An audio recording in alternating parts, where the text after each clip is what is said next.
Hi folks, welcome to Wednesday, busy Wednesday, I think, edition of the iWrite Radio podcast and videocast. Well, what have we got today? We've got the presser, we've got PMQs.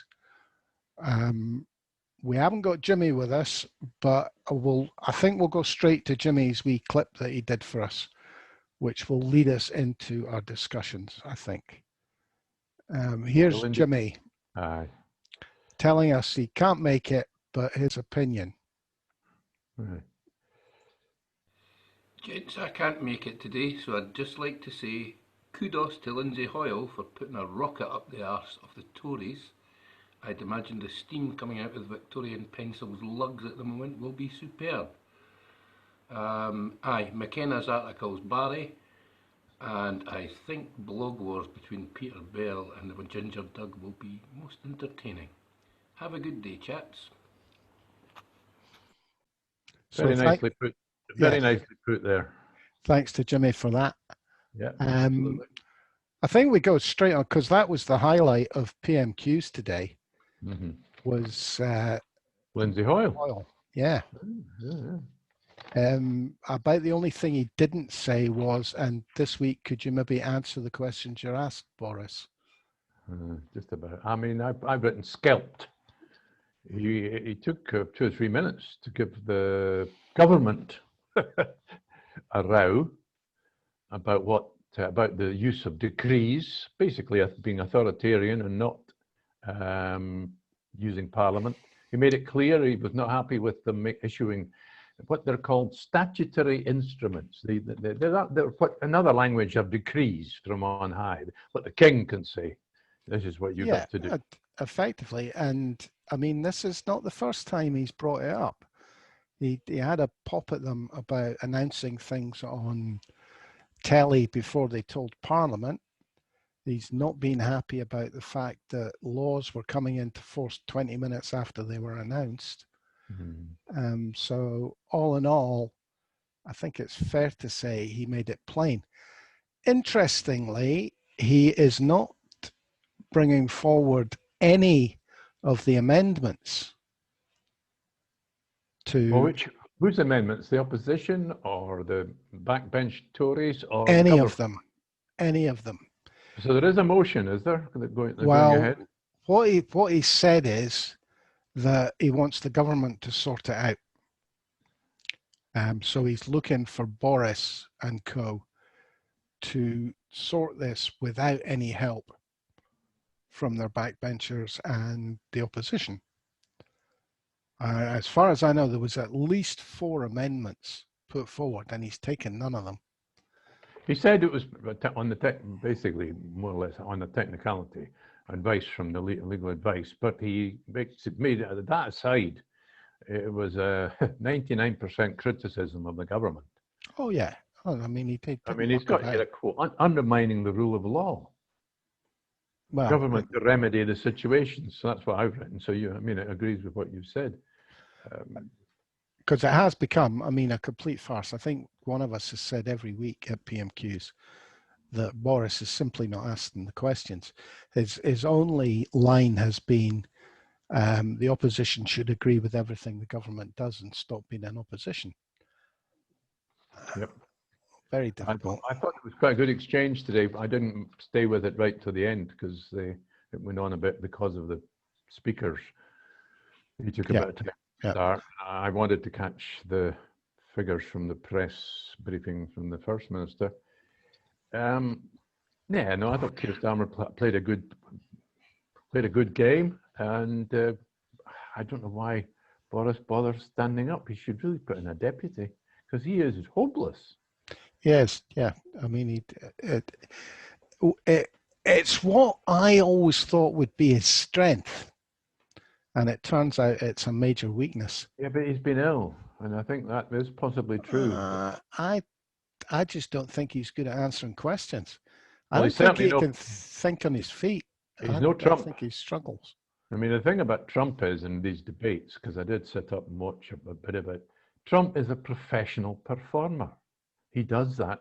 He's been doing that for 14 years on The Well, Apprentice. So he's good on TV. I think Boris is a professional performer, but it has to be on his own ground. You know, he's an after-dinner speaker type performer rather than somebody that can move when the ground shifts. He couldn't stand there and do a stand-up comedian's job then. No, I mean, hecklers would completely throw him. Oh, he'd be greeting and running off stage. Yeah, exactly. The only reason he doesn't do that in Parliament is the Speaker's there to defend him. So what should have been his strength, what appeared to be his strength, is turning out to be a weakness. And I think we're pretty well convinced that he's not a details man. I'm not quite sure what he is. He doesn't seem to be a good manager. See, Priti Patel's been at it again, talking about bad managers, looking to fly all asylum seekers to Ascension Island. Where there is no water supply. All water on Ascension Island has to be is from desalination plants. Wow. So she's taken a leaf out of the Australians book, I think. The press conference, Nicola Sturgeon's press conference today. What is it to say? That the figures are devastating.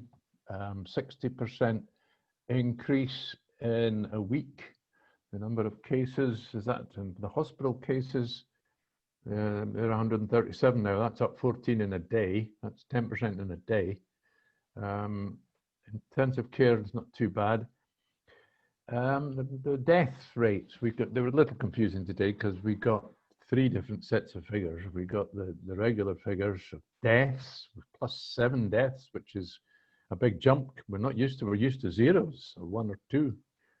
And we've also got the death figures, which are a little complicated. The ones that's like they're based on excess deaths, really. But what they're saying is they could be caused by COVID, but we're not guaranteeing it. So the figures weren't good. No, and I think it kind of spiked the guns of the hyena press because it justifies everything she's done. You know, the fact that it's getting more serious by the day. The criticism that could be leveled at her for shutdowns, etc. It obviously makes sure that everybody understands they're necessary. I didn't watch it all. I actually watched the BBC coverage as opposed to the BBC Scotland channel, more or less to see what nonsense was going to come out of the opposition parties. It was interesting today. They went about 25 to the hour. So after 20 minutes, I think 1 and a bit questions. I don't think she fully got to answer the second question. They cut back to the studio and they had an interview with the lady from Edinburgh University. Is it Ball, her name is? Linda Ball. Linda Ball. She's got the blonde one. Yeah, and sort of ran a few things past her. She was broadly supportive of what the Scottish Government was doing.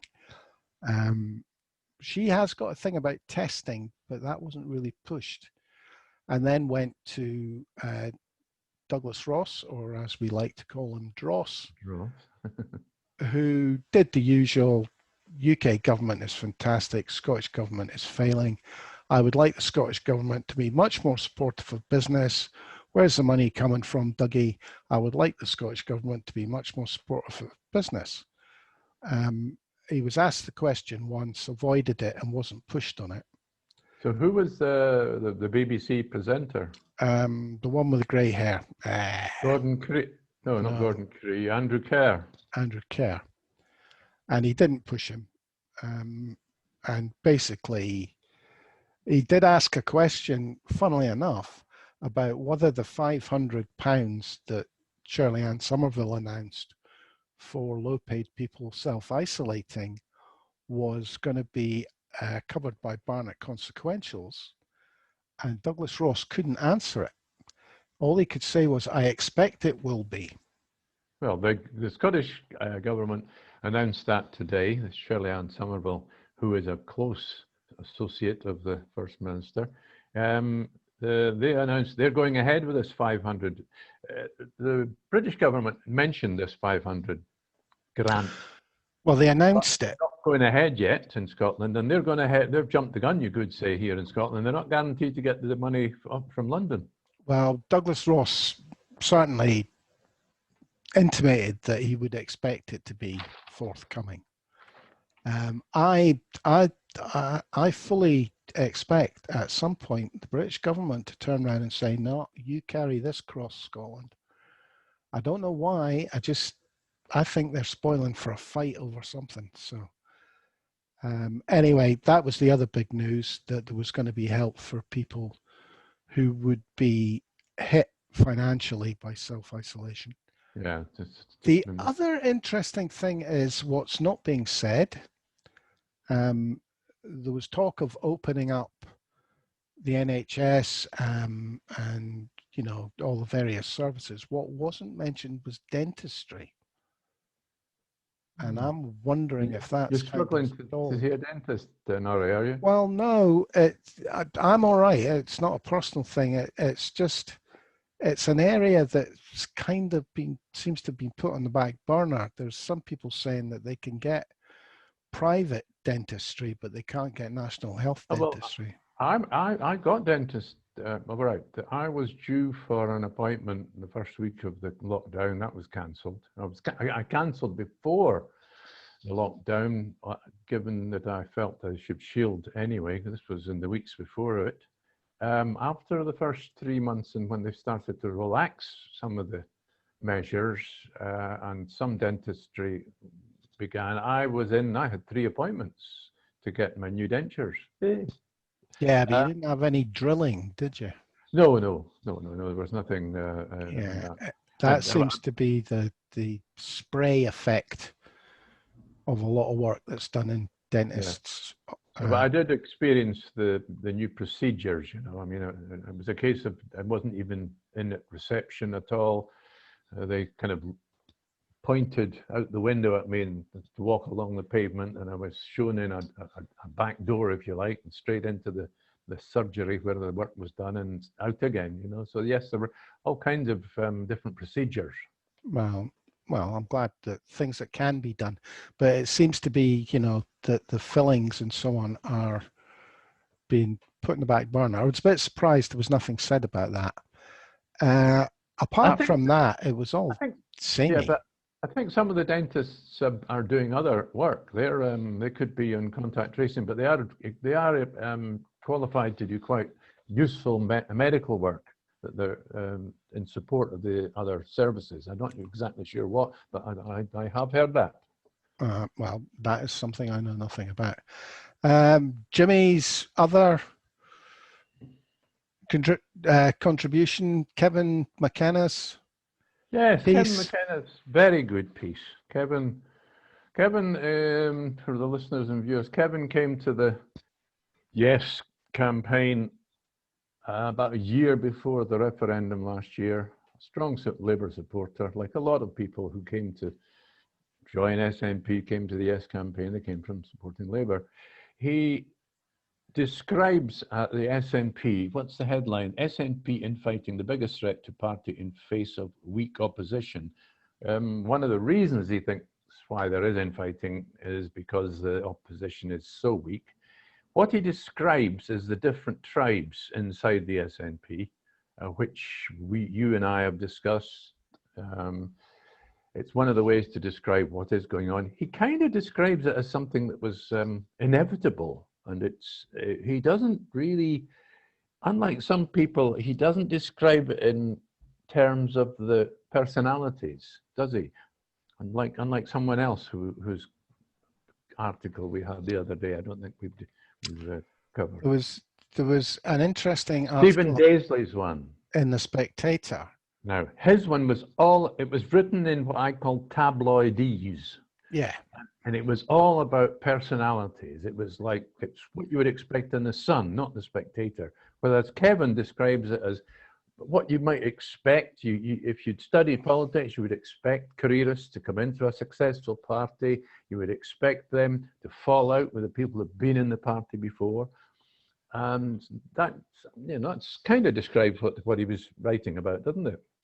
Yeah, but I mean, it's like a lot of this. I mean, I've had conversations with SNP politicians about this way back, 2015-16, about be aware of the carpetbaggers. Understand you are now the best vehicle to a political career. You are going to get people coming in who don't give a toss about independence.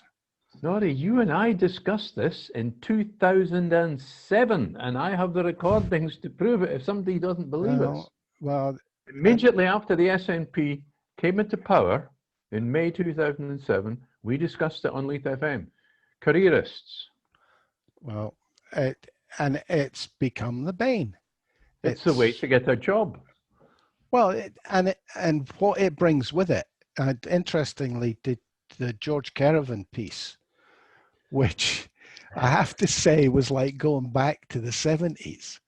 He wrote, it was too long, and he at one point he sounded like a devolutionist rather than an independista.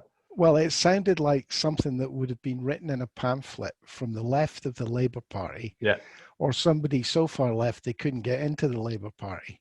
It needed edited to start with. Well, I mean, God bless him, but it was definitely, I really did think it was like being at a CP meeting in the 70s. How do we destroy the capitalist state? I think George is missing the point here. We've moved on, I think, as a society. I don't think we have a left and right like we used to. I think what we have now is a lump of people who are looking for some sort of well-being initiative. This wellness stuff. Yeah, rather Even than... the First Minister talked about that the other day, didn't she? Rather than destroying capitalism, you corral capitalism and you use it to bring up the less fortunate. Well, that is perhaps part of the argument. I don't think, did Kevin McKenna touch on that? Whereas you do have, maybe just touched on it. It probably was Mike Small's article the other day, and when they're talking about the elite in Scotland, the traditional elite who've kind of softened towards the SNP at the moment. Yeah, but you see, I don't have, I mean, my background is further left than yours. But you can't destroy money without a bloody revolution. And by bloody, I don't mean swear word. I mean, taking people's scalps. And we don't want that. No, we don't want that. We're old men. What we're looking for is redistribution and methods of redistribution. And in order to do that without losing, if you like, the moneyed classes, you have to prove to them that if everybody's happy, they're happy. Or you do it the other way. You say, look, if everybody starts getting the pitchforks out the barns and comes to burn down your house because you can't be reasonable about this, you're in trouble.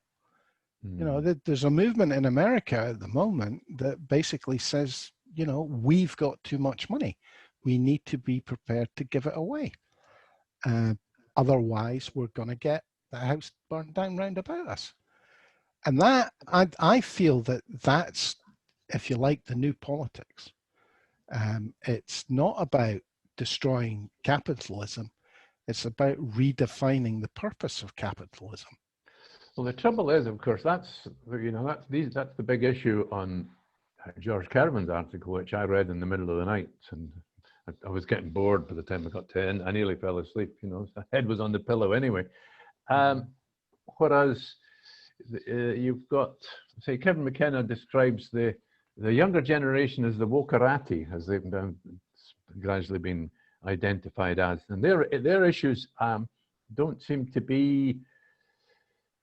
Kevin describes the last 30 or 40 years where the main issues of poverty and identity and racism and the economy, these issues have been fought for the last 30, 40 years. And there are still some senior politicians and members of the SNP who've got the scars, mental scars, to prove that they've fought those battles.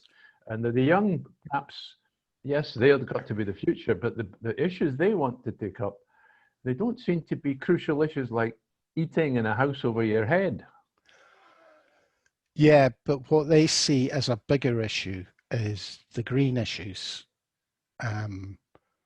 Well, that's which fair. fold into, I think, the economic issues, and then how you apply the benefits of a green economy to the people who the have-nots at the moment.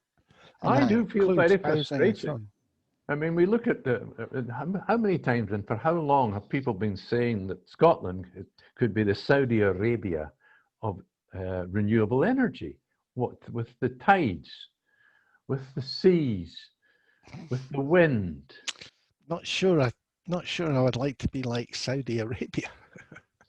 But anyway, I mean, there's and you think about the history of quality of engineering that we've got, and presumably still got the engineering skills and professions being supported in our universities. Yeah, but you're really talking about a much more difficult thing to put your hand on. You know, I do think the climate has to, amongst the young, has to be the driving force for a lot of things. Well, does And that mean that in itself will restructure the economy if they get their way. Oh, I'm looking at, does that mean that Grangemouth becomes the next Ravenscraig? Yes. Probably, yes. Yeah. Now, that's going to be totally traumatic for Scotland, because that's the biggest, probably the biggest industrial complex left in Scotland and the biggest employer of that type. And then you've got all the offshore workers as well. And that's, you know, oil and gas to green.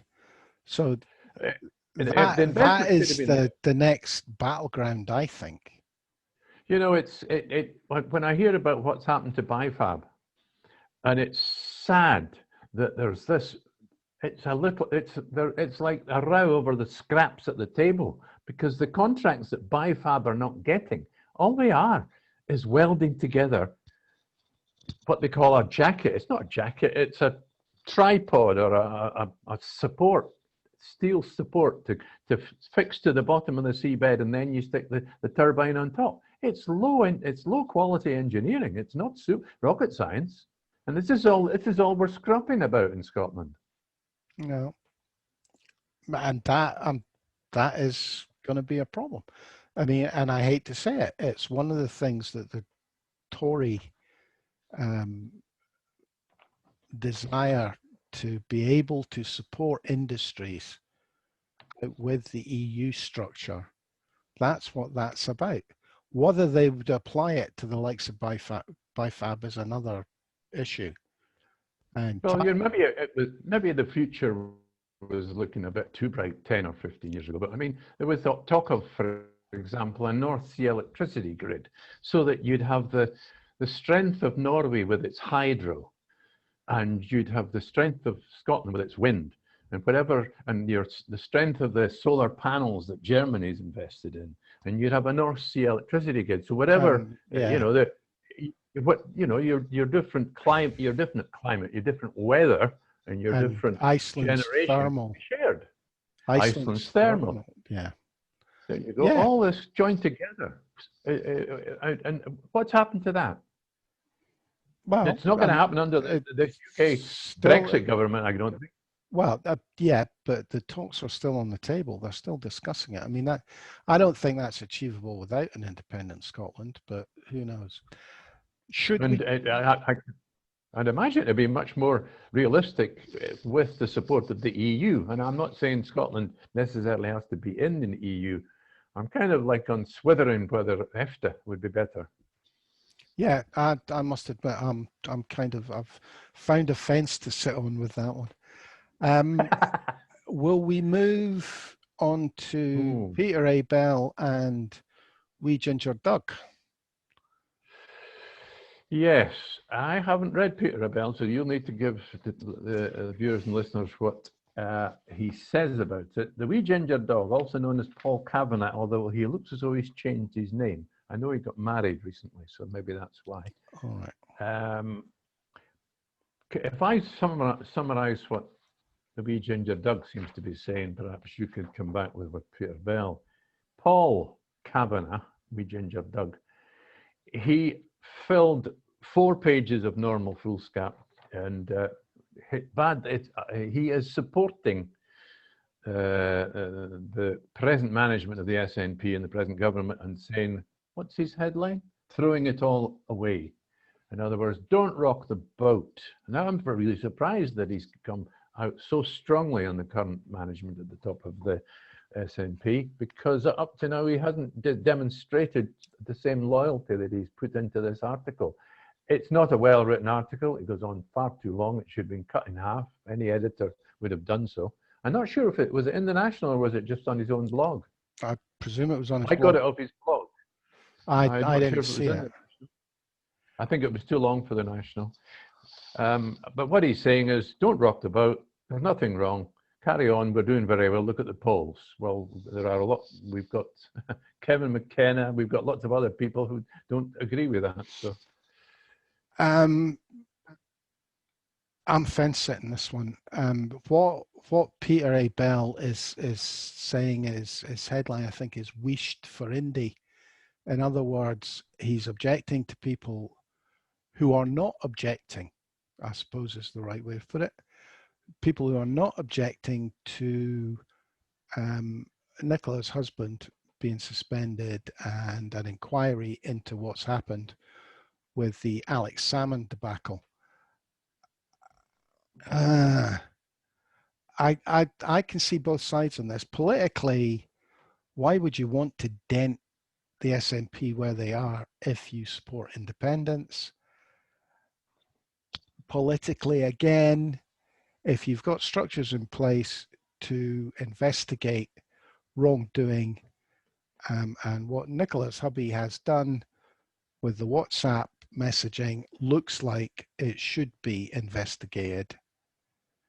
You know. Well, I mean, I've got to chop in there. I mean, other people, Grouse Peter, Neil Harvey, Michelle Thompson, other people have been investigated and sanctioned immediately for much lesser crimes. Yeah, and that's a problem. I mean, it's bad enough that the SNP seem to be turning into the Labour Party when it comes to internal strife.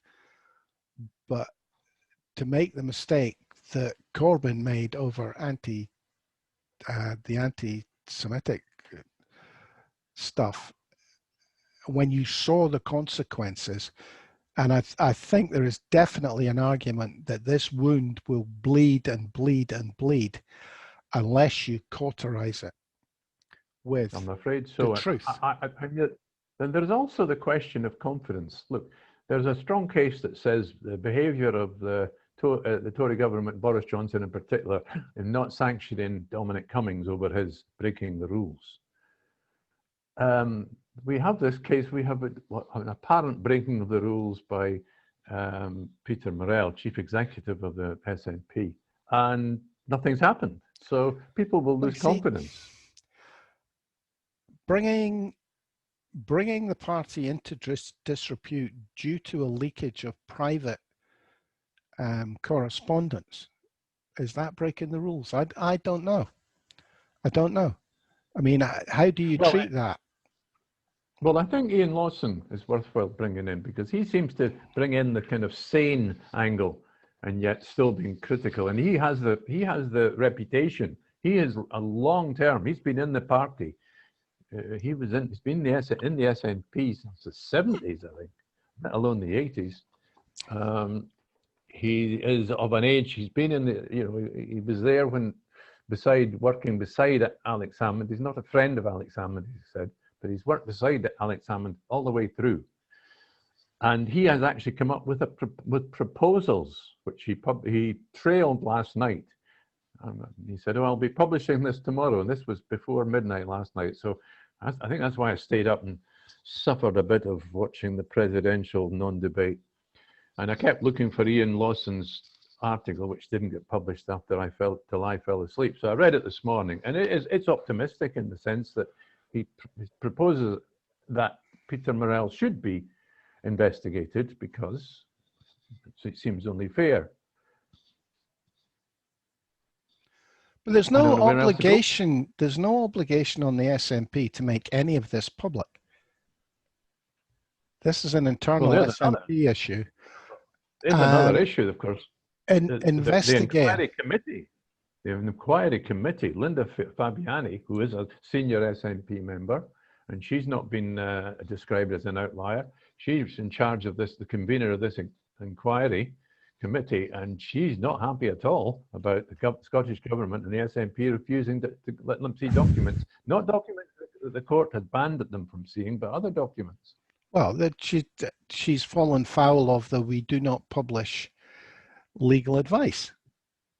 That's effectively what it is. Alex Salmond's argument is interesting, where he's saying he can't appear before the committee because he can't give full answers because he's been gagged by the legal system. Mm-hmm. Well, there's another thing.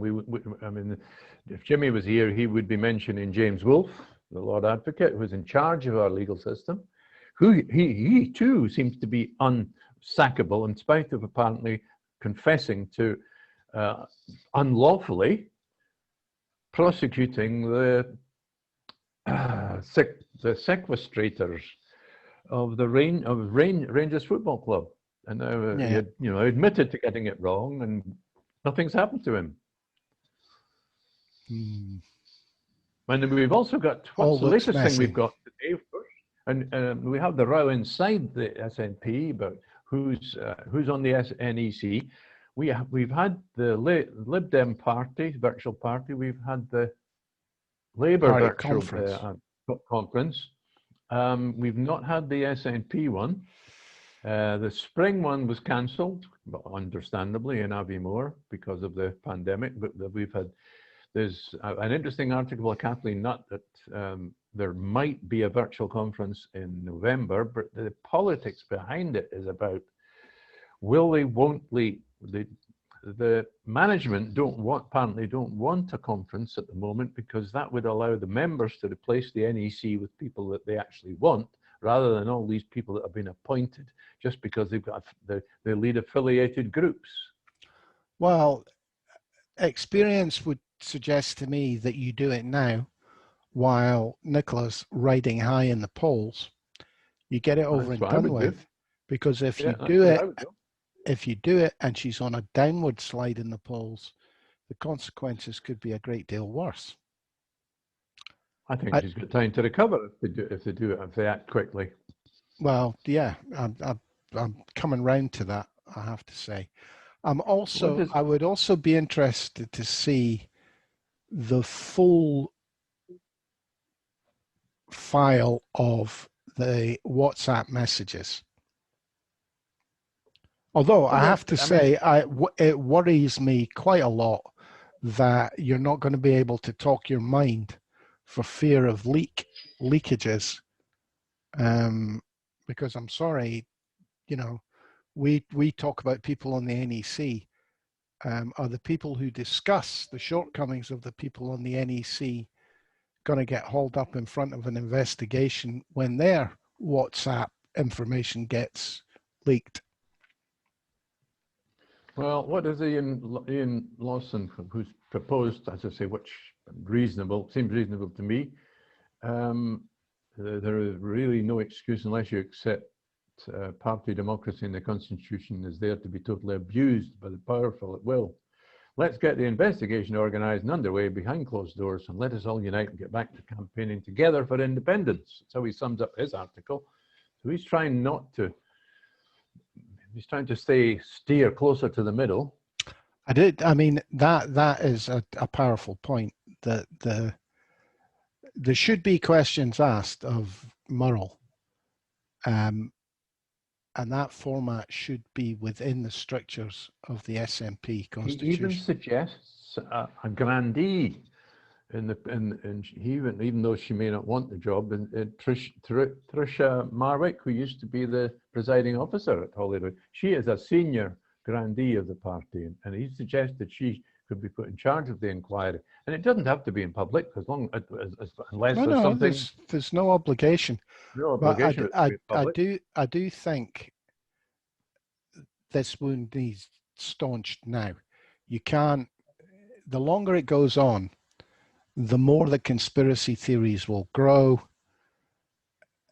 the more headlines there will be, the more damage it will do.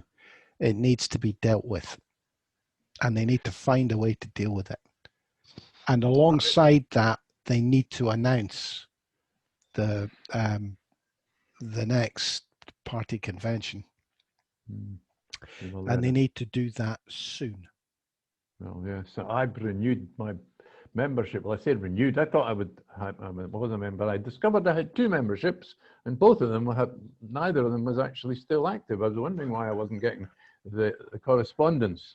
I'm not sure who to blame. You can only blame yourself, to be honest. Anything else catch your interest today? Aye, gold. I've been saving this story. Yesterday, are we talking about? In front of the committee. What committee? No, gold. Gove.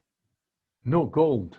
Oh, gold. Sorry. As in. Oh, sorry. I'm going off message here. All right. Okay. A bit of a lightweight story at the end. That I got this one.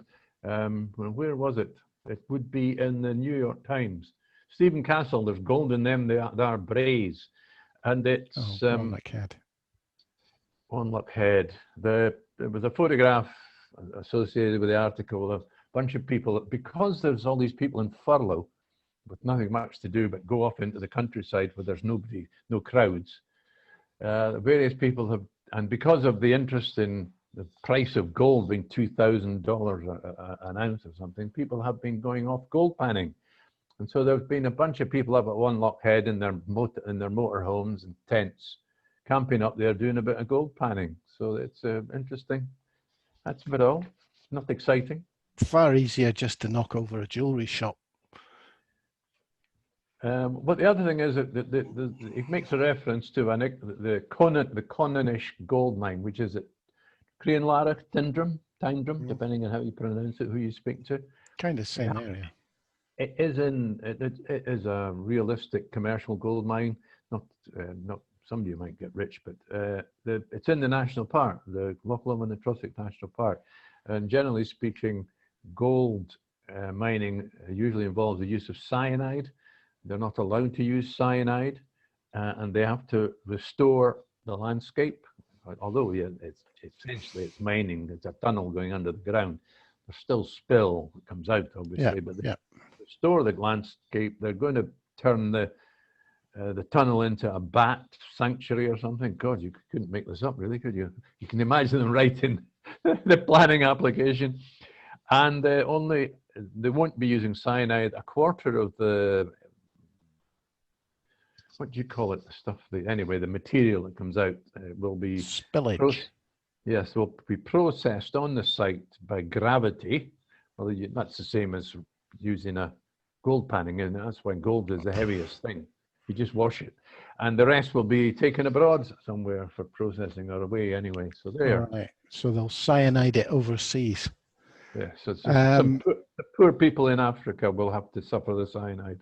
I did bring up Michael Gove's appearance in front of a Holyrood committee yesterday about the internal, what do they call it? The internal market bill. Oh, it's now an act because it got passed. Yes. Well, various of the questions he answered were, oh no, don't worry about it. We won't do that. We won't do this. We won't do the next thing. And of course, we'll listen to the Scottish Government. One of the questions was, will you pass this regardless of the Scottish Government's refusal to have anything to do with it?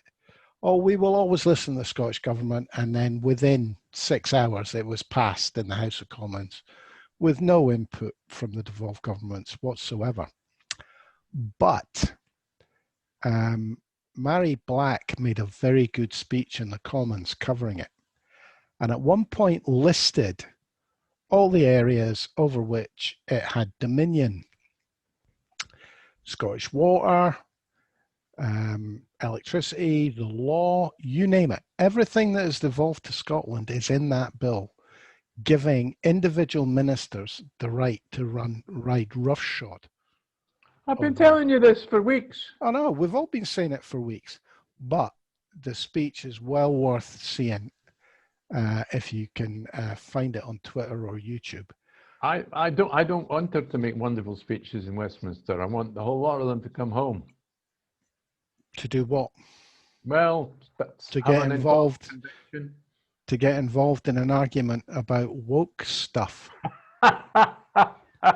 There's no answer to that one, Norrie. Sorry, you're right. Just leave it just to make speeches. The only trouble can't have them twiddling their thumbs in Scotland with nothing to do. The trouble is, it doesn't matter how good a speech Mary Black made yesterday, and I'm sure it'll be fun for me to go and watch now, which I'll do this afternoon. But it won't make an ounce of difference to the people of Scotland. I think the issue they'll walk out on is the first time they override a decision from the Scottish Parliament. If the Scottish Parliament decides to make every second bean in the can blue, and the Westminster government decides it can't be blue, it has to be red for the good of the internal market. I'm not that optimistic, Norrie. I think they might walk then. I believe they're boiling a frog. The frog hasn't even noticed that the water's warm yet. And yet they had, bear in mind the Brexit bill. That got, what result did that get in? Yeah, was there an uprising? No. That's the big problem with democracy, Stuart. When you're outnumbered, you don't win.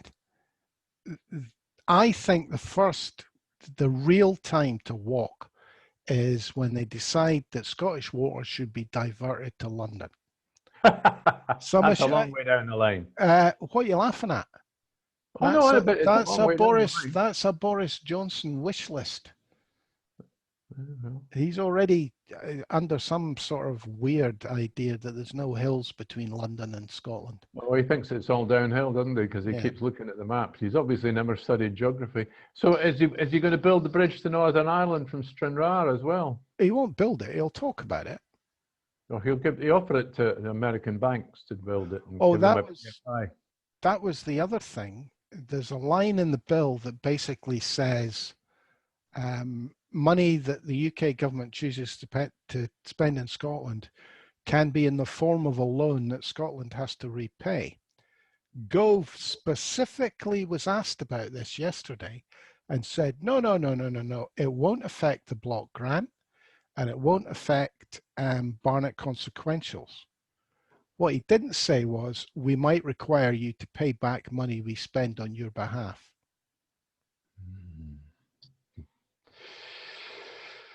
Well, maybe it's just as well that the banking and financial elite of Scotland are now quite soft on the SNP government and the question of devolution. So maybe that's just as well. I'm not entirely sure I agree with that part of McKenna's article. I've yet to be convinced that the elites of Scotland would vote anything but for the union. Anyway, on that note, I think we'll call it a day. Thanks for Jimmy Hutton's contribution earlier on. And thank you for being with me, Stuart. No problem. It's been a pleasure today, as usual. I'm Norrie Stewart. Thank you for listening, folks, and watching. And we'll catch up with you tomorrow. First Minister's questions. Might be quite interesting tomorrow, actually. Hopefully, some questions will be asked about the bill that got passed with 78 of a majority, and every single Tory MP voted in favour.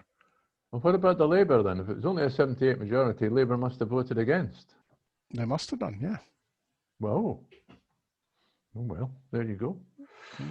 There's a turn up. the ex-Prime Minister Theresa May abstained. Okay, on that note, we will leave you folks. Cheers for now.